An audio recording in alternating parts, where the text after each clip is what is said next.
Righty then. Successful Indie Author 5-Minute Focus, episode 297, 3 books. The magic 3 books. So you want same genre or same series in order to find the foundation of those 3 books. When you find a reader who digs into that first book and actually likes it, you don't want to switch up genres on them, and then all of a sudden that reader doesn't come along for the ride. This is what I did when I first published my first 4 books. Oop, there goes my internet. Stop the camera. My first 4 books were in 3 different genres. Not optimal. It was hard to build a readership base, a bunch of fans who would then come back for the next book because they had no clue what the next book was going to be. So let's not do that. So your first 3 books, please keep them the same genre. They don't have to be the same series, but at least keep them the same genre, because if you write standalones, that's cool. Just be the brand and be consistent in, if a reader likes A, you want to make sure a reader will like B and C. So the 3 books. The 3 books help you monetize because you get that foundation. You can sell, it's a lot easier to sell 10 books to one reader than it is to sell a single book to 10 different readers, because that's 10 different marketing plans. It's 10 different opportunities to convince someone to buy your book. Hey, if you've already convinced someone, just keep them happy, keep them coming back by giving them more of the same, not necessarily the same, more, but different. And hey, that's the world we live in. That's what people like. Binge watching. More, a little bit different. They get excited about it, move forward.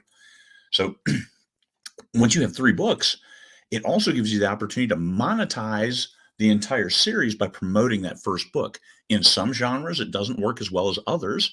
In science fiction, boy, you put that first book for free with that second book at 99 cents, that third book at $2.99. You get whole series buys. You get a lot of people coming on board, and it is great to see. And you move a hellacious amount of books in a short amount of time, assuming that first book has a great cover, a great blurb, and the whole series has good, well-branded covers that all match. So the reader knows, hey, I'm getting these. It's a series, or I'm getting these books that are consistent in a genre that I like. So put the first book into a maximum number of hands. Have faith and confidence in your first book. And if it's not great, if you know that there are issues with it, then fix it and upload it again. I mean, this is the indie world. You can upload a book 50 times if you want, trying to fix it. But when you put it into a lot of people's hands, you got to make sure that it's the best it can be, because readers judge quality. I mean, authors will sometimes denigrate other authors. Don't do that. It's not cool. But the readers are the final judges. They're the ones who pay the money. They're the ones whose opinion matters. So when you put it in their hands, make sure you give them the best you can give them. And when they pick up book 2, be happy, be proud, and thank them. Doesn't hurt. When I do a promotion on that first book, I use paid newsletters. Like for science fiction, nothing compares to Book Barbarian.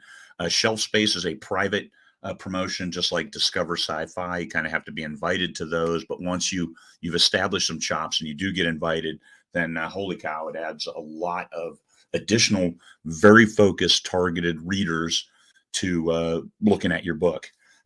Robin Reed's e-reader news today, even Fussy Librarian, those are all good. Written Word Media, whether a Free Booksy, I've not had good luck with Bargain Booksy, but Free Booksy, yes. And also their series sale. So you put that series sale with the first one free. Second one can be $2.99. Third one can be $4.99. And 5th, 6th, 7th can all be $4.99.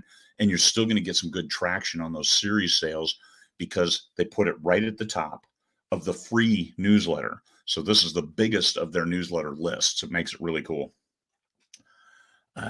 When people click on that and they go to the series page, on the right side of an Amazon series page is a one-click buy. Get everything you don't have. And some people might find that, hey, I already have books 1 and 2, so let me click and get the rest of them. I get a lot of sales that way as well.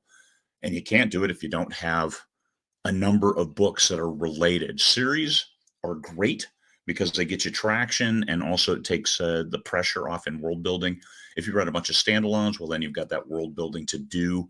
Just keep them in the same genre. That's what I would recommend for at least your first 3 books before you genre hop and go over and write something else. 3 books. 3 is the magic number.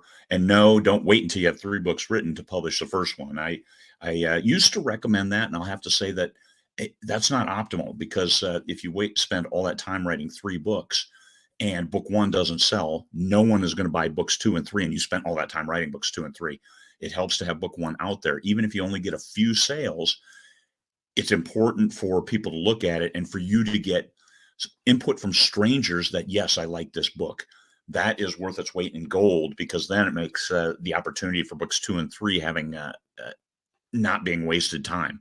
That if you can get book 1 into people's hands and you're showing books 2 and 3 is available, then it's a lot easier to make those sales and then get the read through, because other people have said, yes, book 1 is good. That's social validation of the quality of the title, because the readers always judge quality in their own perception, and that's hitting the right genre, the same genre.